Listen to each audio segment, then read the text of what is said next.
Bonjour, bonjour. Ça fait bien longtemps que je ne suis pas venu vous parler face caméra. J'ai fait des lives, donc c'était mon retour avec les lives, les Reading Sprint. Donc j'espère que d'ailleurs vous venez me voir en Reading Sprint pour lire tous ensemble. Donc c'est une manière de, comment dire, d'augmenter sa productivité en n'étant pas tout seul. Voilà. Donc parce que des fois c'est vrai qu'on se dit oh, on va lire mais on n'a pas trop le courage, etc. et tout. Et là en fait on se motive à plusieurs. On fait comment dire des séances de 30 minutes et c'est franchement sympa. Donc si vous n'avez pas encore testé les Ready Sprint, je vous invite à le tester. Sinon, de quoi est-ce qu'on va parler aujourd'hui? Alors là j'ai déjeuné, comme vous avez pu le voir, je me suis fait un petit latte au lait d'avoine. C'est histoire de me réveiller un petit peu parce que la nuit était un peu difficile. Sinon, qu'est-ce que je pourrais vous dire? Je vais vous montrer les derniers achats que j'ai faits. Donc, je me suis acheté celui-là. Donc, c'est Liliana de Julie Dauge. Donc, c'est une romance paranormale. C'est le 8e tome. Il y en aura 10 dans cette série. Et c'est avec des mages, des vampires, des sorcières. Enfin, les Néphastas, c'est des sorcières. Et c'est franchement très, très sympa. En même temps, je vous en parlerai après de mon avis parce que je l'ai fini. Je me suis acheté un petit guide pour Copenhague, puisque je vais à Copenhague avec mon copain au mois de mai. Donc il me fallait un petit guide pour pouvoir qu'on se balade dans la ville sans trop se paumer et tout, parce que c'est les guides Lonely Planet, il y a une petite carte à l'intérieur. Et franchement, si vous connaissez pas, c'est vraiment pas très cher parce que c'est 10 €. Et pour les city trips, c'est franchement l'idéal. En plus, c'est un petit format parce que pour vous comparer par rapport à l'autre livre, voilà, c'est vraiment le petit format, ça se glisse dans le sac sans trop de problèmes. Donc voilà, à chaque fois qu'on fait un city trip, je prends toujours le petit guide Lonely Planet quand je le trouve et c'est vraiment très très sympa. Alors ensuite, j'ai acheté celui dont Nina n'a pas arrêté de parler. Donc il s'agit du Pont des Tempêtes de Daniel L. Johnson, paru chez Brajlon. Donc comme vous pouvez voir, il est tout doré, il est tout beau. Il y a des spreadsheets. Et hop, je vais le dépiauter un petit peu pour vous le montrer. Parce que faut bien que je justifie pourquoi j'ai craqué.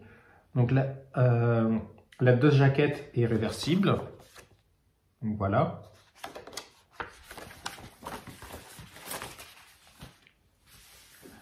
Le livre a des dorures à chaud un peu violettes, je dirais. Ouais, c'est du violet, ça. Et surtout, il y a aussi des illustrations. Et notamment, la jeune fille, là, c'est la couverture de l'e-book. Parce que je l'ai pris en e-book pour éviter de l'abîmer. Là, je vous le montre parce que, voilà, il faut vous le montrer. Il faut que je justifie pourquoi je dépense des sous. Voilà. Donc, sinon, je l'ai aussi lu. Donc, je vais pouvoir vous en faire un update. Enfin, pas un update, un avis.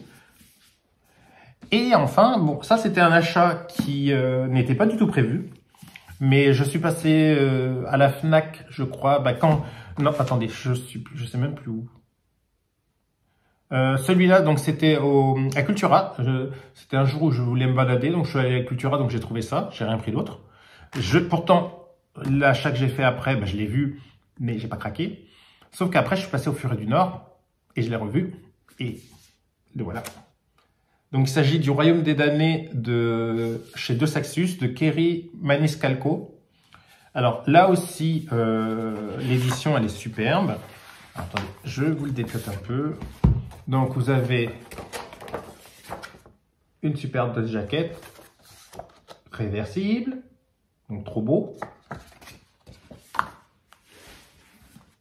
Le livre est aussi trop beau. Donc là, c'est un peu texturé et en plus, il y a des jaspages, des dorures à chaud aussi qui sont superbes. Voilà. Et une belle mise en page. Donc celui-là, en fait, c'était vraiment un achat impulsif puisque je l'avais déjà en VO, en version collector. Non, je crois que non, le premier tome, il n'est pas en version collector. Mais je l'avais acheté, j'ai acheté le deuxième tome parce que une abonnée m'a fait remarquer qu'il était en vente chez The Bookish en version collector. Moi, j'ai dit oui, mais j'ai pas le premier tome. C'est pas grave. ils vendaient la Dust Jacket du premier tome avec. Donc fatalement, bah, j'ai acheté. Du coup, j'ai la trilogie. Et mais quand j'ai vu que Deux Saxus avait fait une superbe édition, bah, je me suis dit, faut craquer, faut craquer. Donc voilà, on est faible ici. Alors, ça c'était mon petit haul, vraiment mais très petit, parce que j'ai pas acheté grand chose. Là, sur la prochaine vidéo, je vous en montrerai deux, parce que j'en ai un qui arrive demain, que je n'ai toujours pas lu d'ailleurs, parce que je l'ai en e-book, mais j'ai attendu en fait que le relié soit sorti, parce que je voulais le relier. J'ai le premier tome en relié, donc je voulais le deuxième tome en relié. Donc je vous le montrerai dans la prochaine vidéo. Et je dois recevoir un Lumen. D'ailleurs, je crois que c'est le premier Lumen que j'achète. Mais l'édition était tellement belle. Il s'agit de Light Dark, donc j'ai hâte de vous le montrer. Normalement, il arrive jeudi. Avec un peu de chance avec la FNAC, il arrivera peut-être mercredi. Donc, croisons les doigts. Donc voilà, ça c'était mon petit haul. Donc dites-moi si vous aussi vous avez déjà craqué pour ces romans ou pas. Et si vous les avez déjà lus, ce que vous en avez pensé.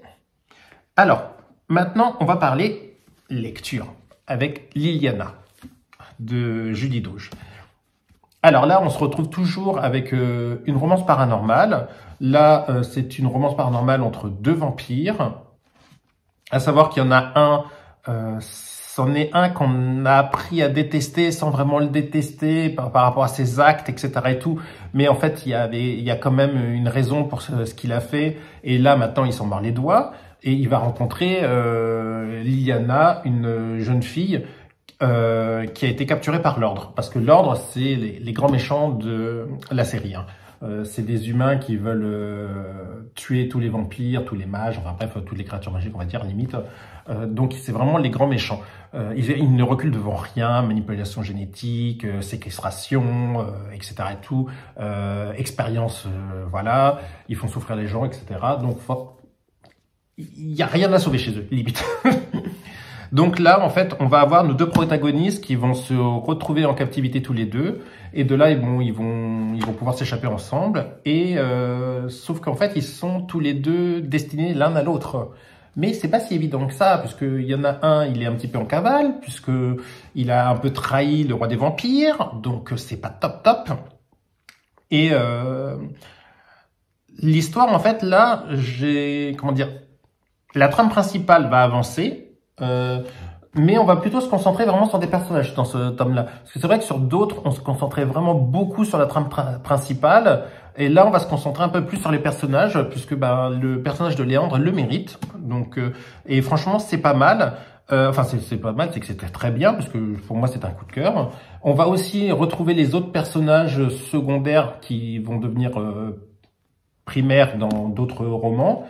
Et on va pouvoir voir comment ils évoluent et tout. Il y en a notamment un, Brutus, on va pouvoir voir que voilà, il évolue aussi. Donc il y a plein de choses qui se passent quand même. Donc je dois vous avouer que j'ai hâte d'avoir le dénouement final, donc les deux derniers tomes. Parce que il y a des choses où en fait je suis intrigué, parce que l'auteur nous emmène vers son but, mais des fois par des voies détournées. Donc en fait, il y a toujours l'effet de surprise. On a franchement souvent l'effet de surprise dans cette série, et c'est ça que j'adore, c'est parce que c'est pas quelque chose qui est linéaire ou trop attendu. L'auteur, elle nous ménage vraiment des effets de surprise et des cliffhangers. En veux-tu, en va enfin, chaque bouquin limite se finit par un cliffhanger. Donc, enfin non, c'est même pas. Chaque bouquin se finit par un cliffhanger. Donc c'est vraiment bien. C'est rythmé. Il y a de la romance. Il y a un côté sexy aussi par moment, mais tout est subtilement dosé. Donc si jamais vous ne connaissez pas cette série-là de Julie Dauge, il faut vraiment vous pencher dessus. Si vous aimez la romance paranormale avec des personnages qui sont plutôt acteurs de leur destin, pas passifs, aussi bien les femmes que les hommes, c'est fait pour vous. Voilà, tout simplement, c'est fait pour vous. Alors, mon autre avis, qu'est-ce que je voulais vous dire déjà comme avis? Ah oui, Le Pont des Tempêtes. Alors, Le Pont des Tempêtes, je devais le lire avec mon groupe en lecture commune. Il y a plein de monde qui a craqué dans la lecture commune et qui n'a pas su s'arrêter par rapport aux parties qu'on devait lire. Je me suis dit, oh, je vais résister, je vais résister. Sauf qu'il y a eu un moment, j'ai pas pu résister. Parce qu'en fait, cette histoire, elle est vraiment pas mal. Enfin, elle est vraiment, c'est pas, le mot est faible, elle est vraiment très bonne. Parce que on va avoir des personnages qui, au départ, nous semblent, comment dire, nous semblent faciles à cerner, mais en fait, ça ne l'est pas du tout. Par exemple, l'héroïne Lara, dès les premiers paragraphes et tout, on s'attend à quelque chose d'elle, mais en fait, au final, elle est beaucoup plus complexe qu'elle n'y paraît. Même si elle est un petit peu manipulée sans le savoir. Enfin non, si, en le sachant, parce que voilà, Lara, en fait, elle a été élevée dans le désert avec ses demi-sœurs de manière à devenir une arme pour son père. C'est-à-dire qu'en fait, elle doit en apprendre le plus sur le royaume d'Itikana. Donc voilà, parce qu'elle est, comment dire, destinée à épouser le roi, et donc elle va essayer d'en savoir plus sur ce royaume-là. Ce royaume-là, il faut savoir qu'il a une particularité. En fait, il détient un pont qui facilite le commerce. Sauf qu'en fait, tous les royaumes veulent ce pont et veulent le moyen de le conquérir. Donc, la mission première de Lara, c'est d'en apprendre plus sur le pont et d'essayer de faire parvenir ces infos à son père. Sauf que, voilà, tout ne va pas se passer comme prévu. Voilà. Puisque, au fur et à mesure, elle va en apprendre plus sur le roi qu'elle était censée détester, etc. Et franchement, en fait, l'auteur, elle arrive à vraiment à changer, en fait, les personnages de fusil d'épaule. Parce qu'en fait, c'est pareil, le roi, lui, il voulait pas faire confiance du tout à sa nouvelle reine, etc. et tout. Sauf que les actes parlent d'eux-mêmes. Donc, c'est vraiment bien fait parce que c'est vraiment bien tourné, c'est vraiment bien amené, puisque on sent que les personnages, en fait, ils sont face à un tournant chacun d'eux et que leurs décisions vont influer sur le devenir de l'histoire. Et bien entendu, on veut qu'ils choisissent les bonnes options. Et franchement, j'ai vraiment adoré ma lecture. D'ailleurs, c'est pour ça qu'à l'autre session, j'ai pas réussi à m'arrêter. Et là, j'ai qu'une hâte, c'est de lire la suite. Sauf qu'elle ne sort qu'à l'automne en français. Donc, je vais sûrement me l'acheter en anglais. Enfin non, je ne sais même pas me l'acheter en anglais, ce que je vous raconte. Je l'ai déjà en anglais, parce que je l'avais pris en e-book. Donc, je pense que incessamment sous peu, je vais la lire en anglais. Parce que c'est vraiment très, très, très addictif. Nina vous en a bien parlé et tout. Donc, je vais pas trop répéter ce qu'elle a dit. Mais l'auteur, elle a vraiment un réel talent au niveau des retournements de situation, au niveau de la psychologie des personnages. Parce que la psychologie des personnages, c'est ce qui fait vraiment le fort de cette série. En même temps, il y a, comment dire, tout n'est pas lent. C'est-à-dire, c'est pas un long fleuve tranquille, puisqu'il se passe plein de choses à chaque fois. Puisque le royaume d'Itikana est souvent attaqué. Donc, on a des batailles. Franchement, c'est vraiment bien. Donc, si vous ne connaissez pas, allez-y, foncez. Et en plus, voilà. Bon, le seul bémol sur cette édition collector, c'est que ça ne fait qu'environ 400 pages. Et ça coûte 28 €. Ce qui est un petit peu cher, je trouve. Puisque comparativement, celui-là fait chez De Saxus, il fait je ne sais pas combien de pages. On va y arriver. Voilà, un petit peu moins. Il fait 380 pages et il est à 25 €. En même temps, je suis en train de me dire que je vous raconte n'importe quoi, parce que au final, il est aussi cher aussi. Mais celui-là encore plus, parce que pour 400 pages, voilà. Parce qu'il y a des De Saxus qui sont beaucoup plus épais et qui arrivent limite à ce tarif-là. Donc bon. Mais la qualité est quand même autre chose, puisque des fois, il y a des petits problèmes de qualité chez De Saxus. Bon, moi, j'ai jamais eu le cas, mais je sais que j'ai des copinotes qui ont eu des petits soucis avec les signets ou sur Chasseur de Flammes, le jaspage bleu qui s'effaçait ou qui restait sur les doigts. Donc, moi, ça va. Je dois avouer que sur ceux que j'ai pris, j'ai jamais de problème. Bon, bah voilà, donc vous avez eu un petit haul, un petit objet de lecture. Je vais vous laisser, parce que je dois aller au cinéma. Je vous reprends après le cinéma pour vous donner mon avis. Je vais aller voir le dernier Ant-Man, Quantumania. Donc, on va voir ce que c'est. Bon, après, je dois vous avouer que je m'attends pas à non plus grand-chose de faramineux, puisque j'ai déjà vu passer certains avis, ou voilà. Mais bon, c'est le printemps du cinéma. Je vais le voir en salle Ice Premium pour 5 euros, alors que normalement, le tarif normal, c'est 16 euros. Bon, sauf si tu vas le matin, c'est 9 euros. Mais bon, bref, pour 5 euros, ça vaut le coup de se sortir un petit peu et puis d'aller se balader. Voilà. Donc, je vous reprends après pour vous donner mon avis sur Quantum Mania.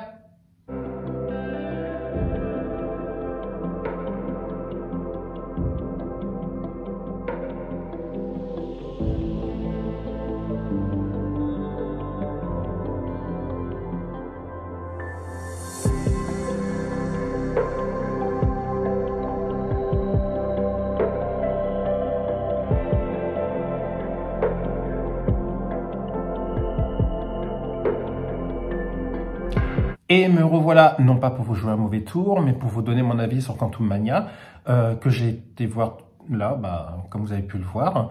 Alors, je m'attendais pas à grand-chose, comme je vous ai déjà dit. J'ai trouvé, alors que les effets spéciaux étaient vraiment très bien faits, il y avait quand même une très grande richesse artistique, puisque le monde décrit est vraiment très bien, comment dire, créé. C'est-à-dire que ils vont jusque dans les moindres détails. On va avoir une quantité faramineuse de créatures, un monde avec des choses qui sont pas nécessairement humaines, etc. Par rapport à l'environnement. Franchement, au niveau graphique, il est top. Voilà, il est top. J'ai rien à dire de plus dessus. Franchement, c'est vraiment top. C'est vraiment bien tourné, etc. Alors, au niveau histoire, on va pas se mentir. La tendance maintenant, c'est de faire des films à grand spectacle avec une intrigue pas très haute. Et là, on est encore dans le cas. Parce que c'est vraiment pas le meilleur Marvel que j'ai vu. Loin de là, d'ailleurs. Donc, l'intrigue, franchement, c'est pas très, comment dire, pas très compliqué. Hein. On sent dès le départ que ce qui se passe et tout, les dénouements, on s'y attend. Voilà. Franchement, j'ai pas eu d'effet de surprise. Non, j'ai eu aucun effet de surprise. C'est tellement tourné d'une telle manière que ce qui va se passer, on va savoir à l'avance limite ce qui va se passer, que bon, voilà. Donc bon, je l'ai pris comme un film divertissant, mais pas prise de tête. Voilà. Alors, au niveau des personnages, donc le jeu des acteurs, bon, il est ce qu'il est, voilà. J'ai trouvé que le personnage de Janet, non, c'est Janet, c'est ça, Janet, était vraiment pas mal. Donc la mère de la guêpe, comment s'appelle déjà elle, Michelle Pfeiffer, elle joue très bien. Après, son mari joue bien aussi. Je ne sais plus comment est l'acteur. C'est pas le mari de Catherine Zeta-Jones. Enfin, je sais plus. Bref, j'ai un trou de mémoire sur l'acteur. Bon, il joue pas mal. Après, celui qui joue Ant-Man, bon, voilà, c'est le même style de jeu que d'habitude. Là, on a une nouveauté, c'est qu'il y a sa fille qui est là, plus qu'ado. Mais voilà. J'ai trouvé que les réactions des personnages n'étaient pas très fouillées. Des fois, c'était digne d'un gamin de 5 ans. La manière dont ils réagissent, c'est pas des adultes, quoi. Franchement, il y a des trucs que tu vois, mais arriver à 3000 lieues à l'avance, et eux, ils foncent dedans, mais laisse tomber. Voilà. C'était pas génial. Voilà. Les réactions des personnages, c'était vraiment très bas. Du coup, en fait, ce film-là, il est plutôt destiné, je pense, aux enfants et aux ados. Mais après, ceux qui veulent un film avec un peu plus de corps, ils vont être un peu déçus. Par contre, les 2 scènes supplémentaires, c'est pas mal parce que ça amène autre chose. Ça permet de relier à un autre truc de Marvel qui est vraiment pas mal, qui nous donne envie vraiment d'avoir accès à ce nouveau truc. Donc franchement, là, ouais, ça va, parce que je vais pas non plus vous révéler ce qu'il y a dans les scènes supplémentaires. Sachez juste qu'il y en a 2. Et puis, c'est intéressant de voir la dernière surtout. Voilà. Et puis, quoique non, même les deux sont hyper utiles. Voilà. Donc, bon, en fait, moi, je le verrais comme un film de transition. Mais vraiment de transition, parce que bon, il amène pas énormément de choses en plus. Donc ouais, non, c'est un film de transition, tout simplement. Mais bon, au final, j'ai quand même passé un moment agréable. J'ai pas trop vu le temps passer. Ça allait, même si j'aurais aimé que ce soit mieux, quoi. Mais bon, c'est comme je vous disais, la tendance actuelle en ce moment, c'est les films à grand spectacle avec une intrigue très légère. Voilà. Donc, si vous l'avez vu, je serais curieux de connaître votre avis. Et sur ce, moi, je vais aller lire un petit peu parce que il faut que je lise. J'ai des services presse à lire. Donc, je vous ferai des updates. Peut-être, je sais pas si cette semaine j'aurai le temps, mais peut-être la semaine prochaine. En tout cas, vous aurez une nouvelle vidéo incessamment sous peu. Le temps que je lise ce dont je veux vous parler, tout simplement.